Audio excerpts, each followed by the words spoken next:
The Washington Wizards waive Eugene Omoruyi. Is Johnny Davis next on the chopping block? I think so. We're going to talk about it next on Locked On Wizards.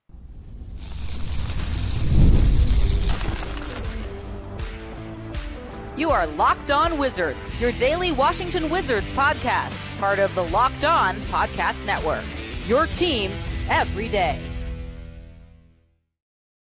What's up, everybody? It's your boy Brandon Scott again, and I appreciate you guys making Locked On Wizards your first listen every single day. We are free and available wherever you get your podcasts and on YouTube, part of the Locked On Podcast Network, your team every single day. Tonight's episode is brought to you by FanDuel.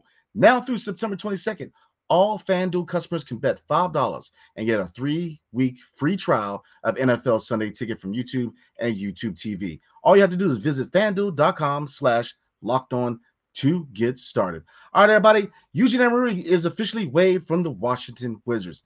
We got one more spot and one more player to get rid of. Is Johnny Davis on the chopping block? I think so. But, not so much looking at why he's getting rid of. I mean, who's to blame for Johnny Davis's tenure in the nation's capital? And then we're going to look at the backcourt vision going forward. The front office did officially say that they are going to invest heavily in the backcourt of Jordan Poole and Bub Carrington going into the future. So we're going to take a look at that. So let's get into it. Again, the Washington Wizards have officially waived Eugene Omoruyi. And is Johnny Davis next to the chopping block? But look at Eugene Omoruyi real quick. And obviously they're +2 right now on the roster, so they need to get rid of 2 players. I hate to say get rid of, but they need to release or waive 2 players. And am I surprised by Eugene Omoruyi? Not so much. Now, looking at the pros and cons. Now, I am a big Eugene Omoruyi fan. I call him a poor man's Draymond Green. He's a hard-nosed guy, diving for loose balls. Kind of a chip on the shoulder. Going in to get rebounds, but as opposed to a Draymond Green or other players that I'm about to compare him to, he just didn't have that one attribute that stood out from the others. So let's take a look at his stats from this previous season real quick. Bear with me real quick. Gotcha. All right, so this previous season, he averaged around 12 points a game, so not a lot of playing time on the second unit, but he shot 46% from field goal range, 28.5% from three-point range. Yes, he has the capability to shoot three-pointers, but he had ways to go before he becomes a consistent threat from the three-point arc. He shot 66.4% from free throw, averaged 2.3 rebounds a game, 0.1 blocks. So, not big on blocks, but still 0.6 steals a game, but 1.8 personal fouls a game, and he averaged 5.7 points a game. So, like I said, a lot of his game translates to statistical or stats that don't show up in the stat column. Hard-nosed guy, diving for loose balls. He's a hard-nosed guy. He's going to, energy. He's definitely a guy who's going to, show some toughness on the court. But he didn't really have that one attribute, that one skill that stood him out from other players that are hard-nosed guys. All right, the 3 players I'm looking at. Charles Oakley, formerly the Chicago Bulls, New York Knicks, Dennis Rodman, and then Draymond Green. And then you got Eugene Omoruyi. Why is he kind of the lesser out of the other 3? Because the other 3 had attributes that kind of stood out. Dennis Rodman was probably the best, not only the best rebounder of all time in the NBA, in my opinion, the best on-ball defender ever. Dennis Rodman. But he was that guy where, you were not expecting to score too much. You're not expecting him to shoot three-pointers, but, he had a skill or 2 that stood out. And that's why, being a hard-nosed guy like a Eugene Omoruyi, you have to have a skill that stands out. Charles Oakley was a guy who was an enforcer, but he was a rebounder. Defensively, the effort on defense. And then look at Draymond, same thing. Draymond with his defense and his leadership, he had things that stood out. Eugene didn't have enough clout to really be that leader, being a young player. And like I said, he just didn't have a stat or an attribute or a skill that really stood out outside of being a hard-nosed, high-energy guy. So am I surprised they waived him? Nah, he was definitely a guy I was looking at where, if you look at the depth chart, there's just not any room for him right now. I mean, you're looking at the forward and second unit. Patrick Baldwin Jr. is definitely a guy where with his three-point shooting with other attributes, and yes, his three-point shot definitely needs, and I'm not going to say needs work because he's definitely a good shooter, but he has struggled. So, Patrick Baldwin Jr. has to find some consistency with his three-point shot, but he adds more right now than Eugene. Is he as hard-nosed as Eugene was? Nah. Eugene is a guy he brings toughness.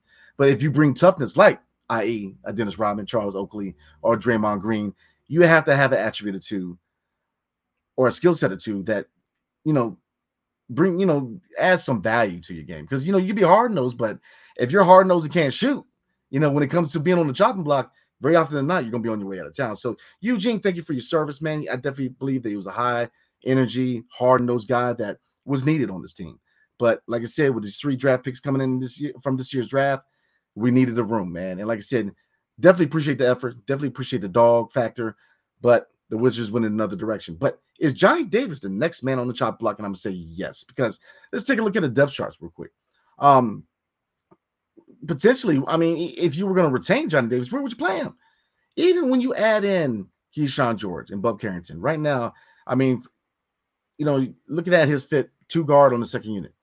They got Corey Kispert here. And like I said, it depends on what direction they go with the starting 5, because I'm looking at ESPN right now, and, definitely the starting 5 varies, but right now they have a backcourt starting 5 of Malcolm Brogdon at point guard, Jordan Poole at 2 guard, Kyle Kuzma at 3, Alex Sarr at 4, and Jonas Valanciunas at 5. Now, if they decide to play Bilal at the 2 guard, Jordan Poole at the 1, and put Malcolm Brogdon in the backcourt, Bob Carrington in the second unit, then you're probably looking at Corey Kispert at the 3, Patrick Baldwin Jr. at the 4, and then Rashawn Holmes at the 5. So there's no, I mean, it's clear cut that there's just not any room for Johnny Davis. And what can he really do at this point? I mean, you're going into year 3, and he's just not it. I mean, who's to blame? I guess we can look at it real quick, but who's to blame? But there's no room. You have to prioritize minutes for these young guys.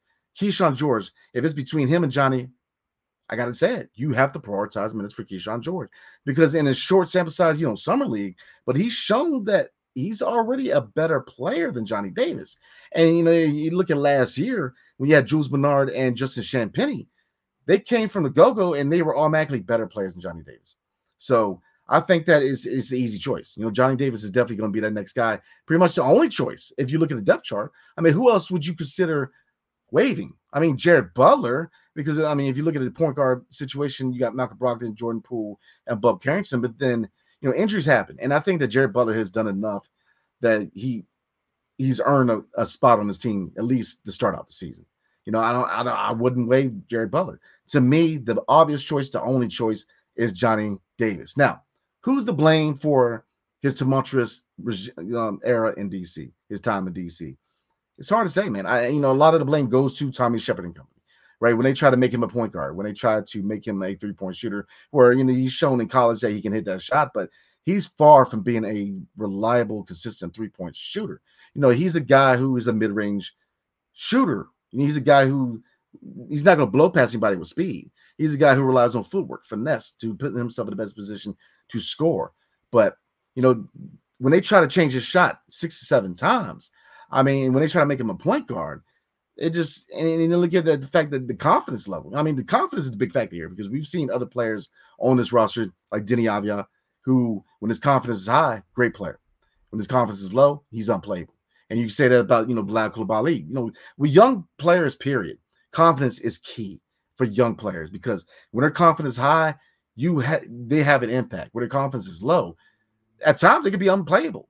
And so, getting back to Johnny Davis, confidence has been an issue. Yeah, he, obviously with him airballing layups, people laugh, other teams' benches laughing at him, laughing at the shot.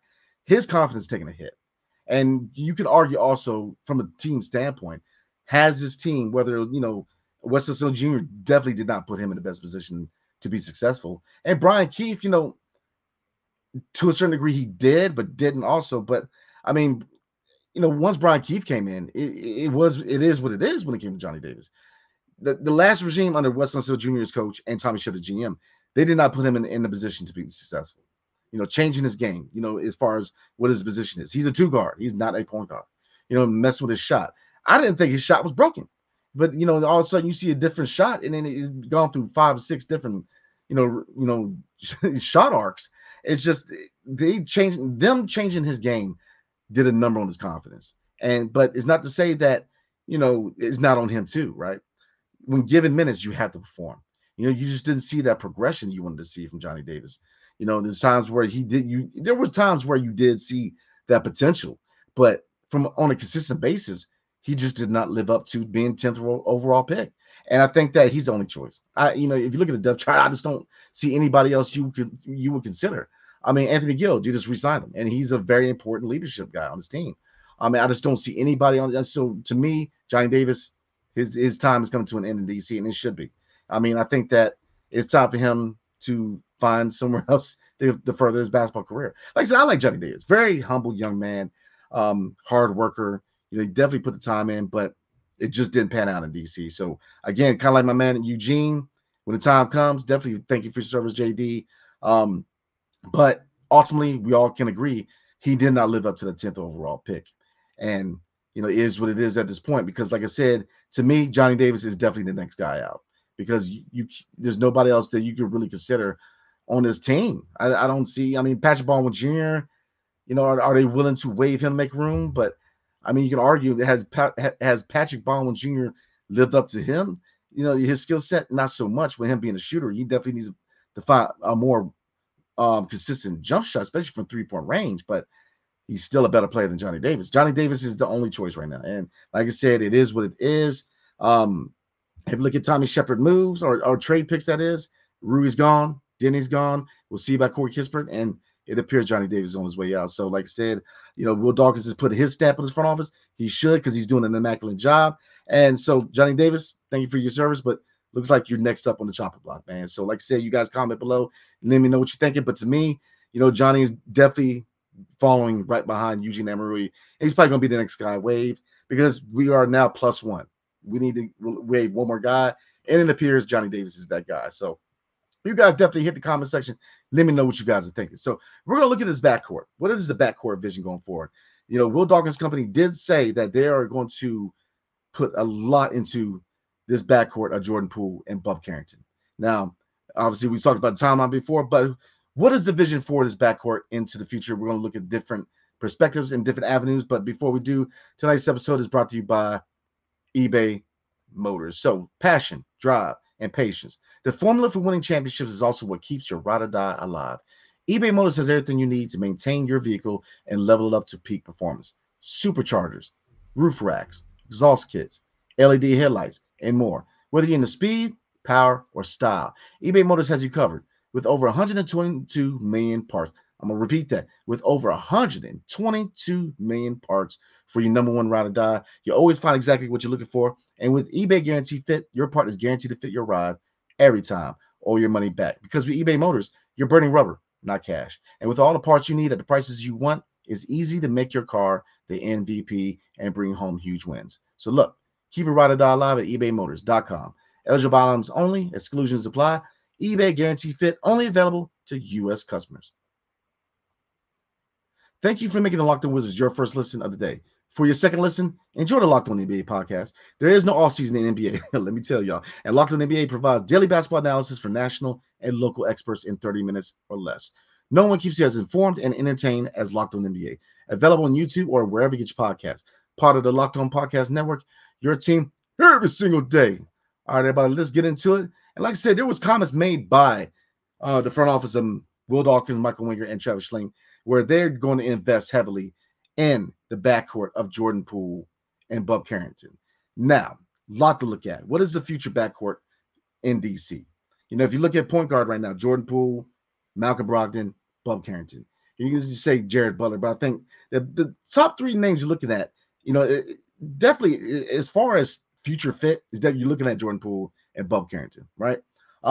Trade assets, you're looking at Malcolm Brogdon. And Jared Butler, we'll see. This is his last year of his salary being guaranteed. So we'll see what direction to go with Jared Butler, but he's a guy who's shown that, he can definitely contribute. So what is the vision going forward at point guard? Like I said, we've talked a lot about it on this channel about what are they going to do at point guard. Now, I guess we'll kind of look at it like this. And like I said, there's a lot of factors to look at because there's a lot of dominoes need to fall within the next couple of years for that to be a kind of a clear vision, what they want to do at point guard. Because, number one, JP13. Jordan Poole, up and down season last year, but he's definitely a player that I look at. He's going to come into DC this year and have a breakout campaign. He's going to have a career season, in my opinion, because not only is he going to have a chip on his shoulder, I'm telling you, the kid, he's ready. I'm telling you, because last year, up and down season, struggled in the first half, showed out in the second half.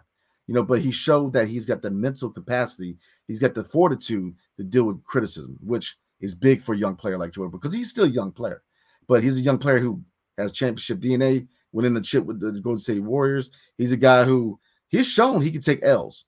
With him getting punched by Draymond, with him, coming over in the trade, he there were people getting on him before he even put on the Wizards uniform, and then he struggled, and then in every sports outlet, including this one, gave him smoke. But as opposed to other outlets, what was different in mine? I made it known that he has too much talent to fail. And when he got reverted to sixth man, he did his thing. When he took over starting point guard duties, when Tyus Jones went down, he did his thing. So I think he's ready to take this step. I really do. Now, timeline change, right? There was a time where, again, Jordan Poole, Sadiq Bey, Corey Kispert, Denny Avila before he got traded. All these guys were part of the timeline at one point. And then you add on, Bilal Coulibaly, Tristan Vucevic, and then this year's draft picks. You're thinking like, okay, the timeline, you're looking at 2, maybe 3 years, right? Depending on how we do in 2025, how we do in 2026. But then if you look at all 5 draft picks underneath Will Dawkins, they're all 19, 20 years old. None of them can drink a beer. I'm just saying. And in playing in DC, they definitely going to need a beer. But I'm just saying. But, has the timeline changed? We'll see. Denny Avila, you could argue, yes, 23 years old. And we know the script, right? 23 years old. We drafted him. We developed him. He broke out. We re-signed him. So with Portland acquiring him, you could say, all right, maybe they're pushing the timeline back. But then Sadiq Bey, which you can also argue that with Sadiq Bey, if he doesn't have an ACL surgery, does he sign that contract? No, he probably signs a much bigger contract. So we got him on the cheap, primarily because of his ACL surgery, even though he's definitely going to be a compelling prospect when he comes back from injury. So looking at Jordan Poole, could he be part of the future? Yes, he can. How old is he? Very young, right? 25. And you add that to the fact that he hasn't hit his prime yet. He's already shown that he can be a high-level scorer in this league. When he comes off of this current contract he's on, 3 year, there's 3 years left. What happens in 3 years? Bilal Coulibaly comes up for extension. But what else? He could definitely contribute towards a championship if he stays in DC. Now, flip the script on JP13, right? Obviously, with that contract, obviously with Buck Carrington, being the point guard of the future, and because you've heard that title with Jordan Poole too, could they flip him at some point? Yeah, they could do that too. It really depends on what the vision is, because I know this front office definitely likes Jordan Poole. I know the front office definitely likes Buck Carrington, and both of them are looked at future pieces as far as being part of this team going forward. But where do you fit? Can you see a backcourt with Buck Carrington and Jordan Poole? And I'll say yes and no. Right now, no. But how could you potentially see a backcourt with Buck Carrington and Jordan Poole in the future? I think the one attribute I'm looking for from Jordan Poole to kind of properly answer that question is, how much will his passing game evolve? Being a point guard, he's got to be that guy where, the assist numbers got to go up. He's got to utilize his vision a lot more. Yes, he's a score-first point guard, but he's got to find ways to get other people involved. We talked about not only Jordan Poole, but, players like Kyle Kuzma, guys on the team that we know they can score at a high level. Absolutely. But for with a team like the Wizards, where you're trying to develop young talent and showcase or give, extended minutes to these veterans like Kyle Kuzma and Jordan Poole, you got to find ways for them to get other people involved and make other people better. And with Jordan Poole, yes, I would utilize his scoring because he's a walking bucket. So by saying that, with his ability to attack the basket and collapse defenses, you can utilize shooters on the outside, man. Your Corey Kispers, Kyle Kuzma, man. The list goes on. Bob Carrington's a shooter. The list goes on. He has the ability to get other people involved. So I definitely want to see him become, and he's a good passer. He's got good vision, but I want to see him get better. I definitely want to see his assist numbers go up. And that's the one factor, because look, Bob Carrington's a shooter. He's a scorer.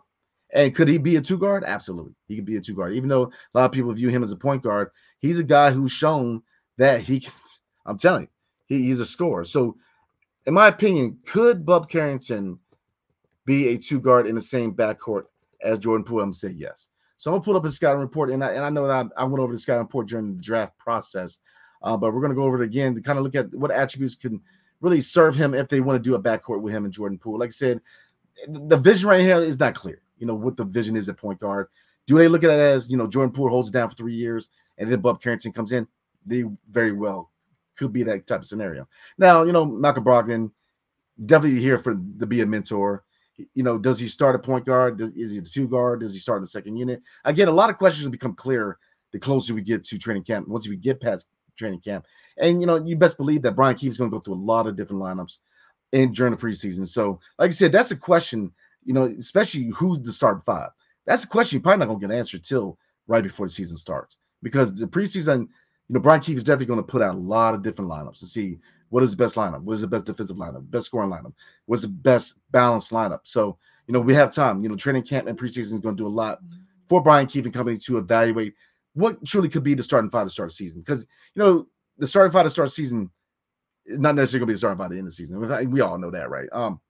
So look at Bub Carrington real quick, like I said, because I love me some Bub Carrington, man. But he's got the size. I mean, Jordan Poole is 6'4", he's 6'5". But look at other things about his game real quick.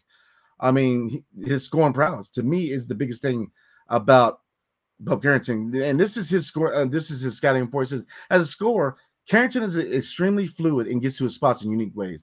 He has a good change of pace and solid body control, which allows him to do things on that end of the court that others can't. He's a proven mid-range scorer that has more recently shown that he can also consistently get it done from beyond the arc as well. If there's one part of his scoring package that needs to be refined more, it's his ability to not only finish at the rim, but also get there more frequently. So, I mean, he's a guy where, you saw during Summer League, showed effort on the defensive end.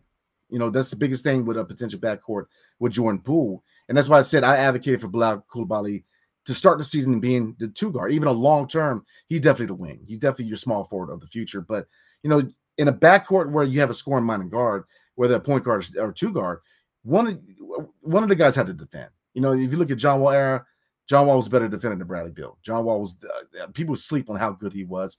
And you look at Tyus Jones and Jordan Poole, neither one of them were high level defenders, and they were undersized. So it caused a lot of trouble, and it just was not a good backcourt. So could Jordan Poole and Bub Carrington coexist in the same backcourt? Yes. Is that the vision that this team's going for? We don't know yet.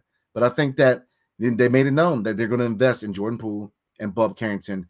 And like I said, what scenarios you guys definitely get into the comment section. Let me know what you guys are thinking. Is Jordan Poole and Bub Carrington the backcourt of the future?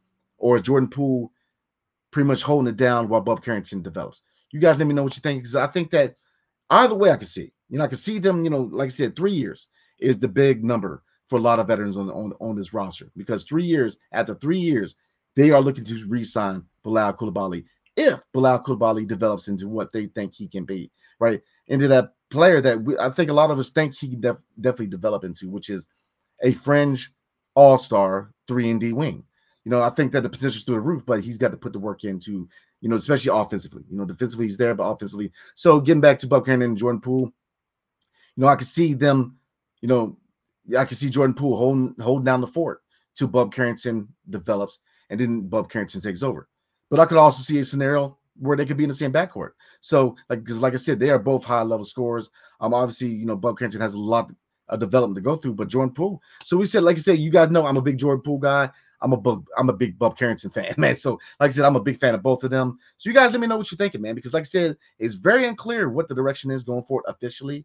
But there's a couple of scenarios to look at, guys. You guys get in the comment section. Let me know what you're thinking. So we got some news for tomorrow, because like I said, I am not going to be dropping a video tomorrow night, but I will be in the city talking to JP13 tomorrow, man. So I'm gonna give you guys some information on what's going on tomorrow.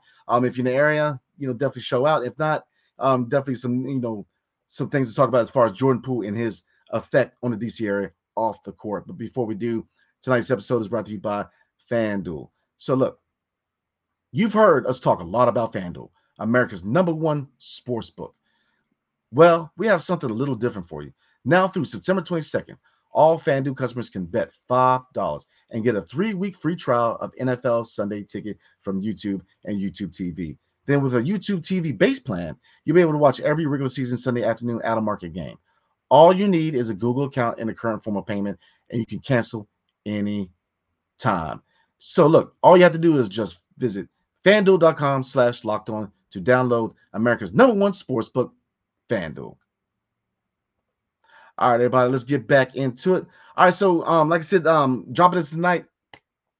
I will not be dropping a video on tomorrow, which is Friday. Reason for that, I will be in Southeast tomorrow in the city Washington D.C. proper. And like I said, there are 3 events, back to school events that the Washington Wizards are doing in the DMV area. And like I said, Jordan Poole will be at Stanton Elementary School at 2701 Naylor Road Southeast in Washington D.C. Anthony Gill will be at his back to school event at Samuel W. Tucker Elementary School at 435 Ferdinand Wade Drive, or Ferdinand Day Drive, my bad, Alexandria, Virginia. And Bob Carrington, B. Moore's finest, will be at the Premier Basketball Gym, 2600 St. Benedict Street, Baltimore, Maryland. I will be at Stanton Elementary School tomorrow to get a couple questions into Jordan Poole and kind of just show my support, man. Like I said, I love what they're doing off the court. I really do.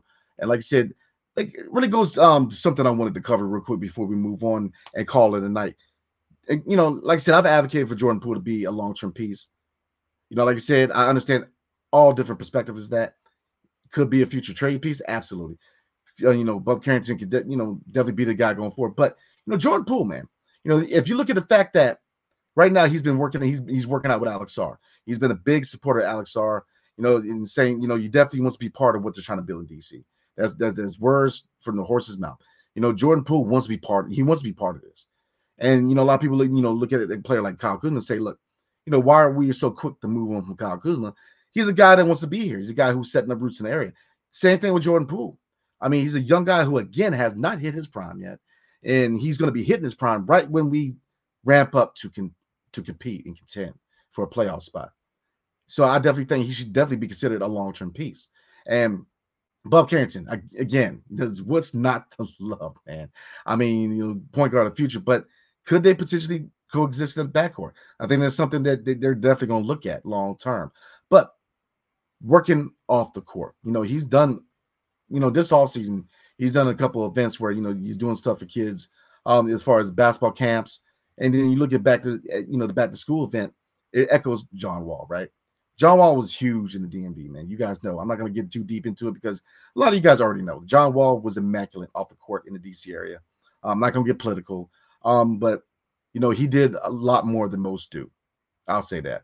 And, Bradley Beal, at the time, very tumultuous time in American history, obviously with a lot of turmoil as far, I'm not going to get into it, but, his work with Black Lives Matter in the DC area, like I said, hate him or love him, not going to get into that, but, his work with them and bringing awareness to what's going on, man, you definitely have to put some kind of respect on his name as far as, putting his personal time off the court, definitely reaching out in the DC area. So looking at Jordan Poole, man, love what I see. Like I said, I'm definitely going to talk to him tomorrow, guys. Definitely going to be taking pictures, taking the camera out. So I'm definitely going to be taking pictures and letting you guys know on X, aka Twitter, and on here on YouTube, what the questions and answers. You guys already know how I do it, man. So we're definitely going to put out the questions and answers for tomorrow. But looking forward to it, man. Like I said, I hope that in some capacity I'll be able to help out.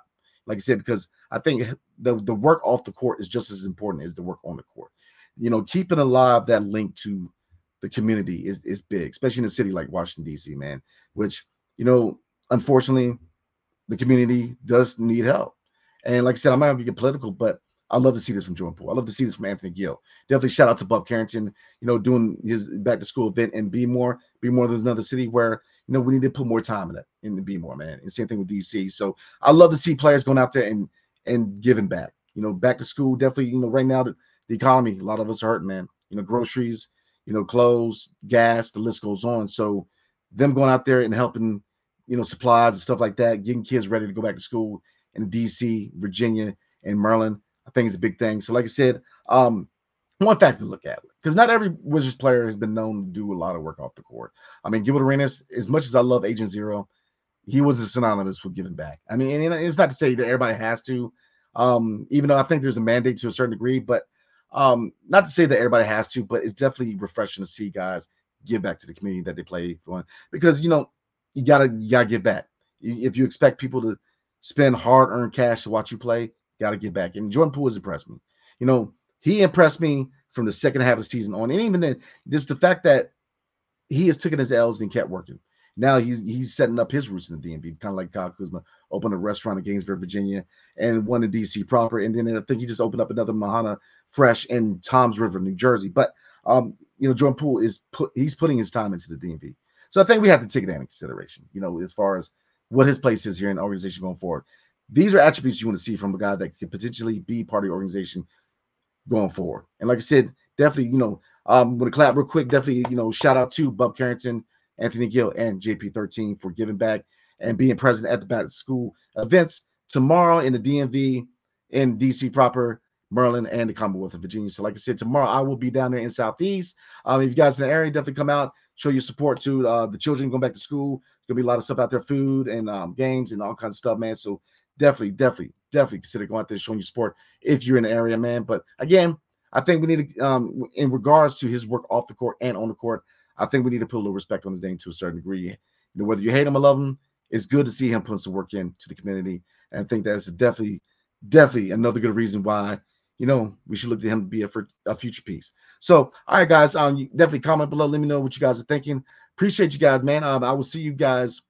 Obviously, I will be recording Sunday night, but Monday's video will be dropping on Sunday, man. So, again, and this came from a viewer, man, and somebody on X. Monday, we're going to talk about the 2025 draft. Not going to talk a lot, but who else could contribute outside of Cooper Flag? And then what players in the 2025 draft could fit with what the Wizards are trying to do? So we're going to talk about that on Sunday. So again, appreciate you guys, man. You guys have a safe and blessed weekend. Definitely, if you drink responsibly. Do not drink and drive, please. Stay in the house, drink at home. All right. Definitely enjoy the weather. Definitely hope everybody has a blessed weekend. And I will see you guys Monday. Hail to the Wizards and peace. See you guys next time.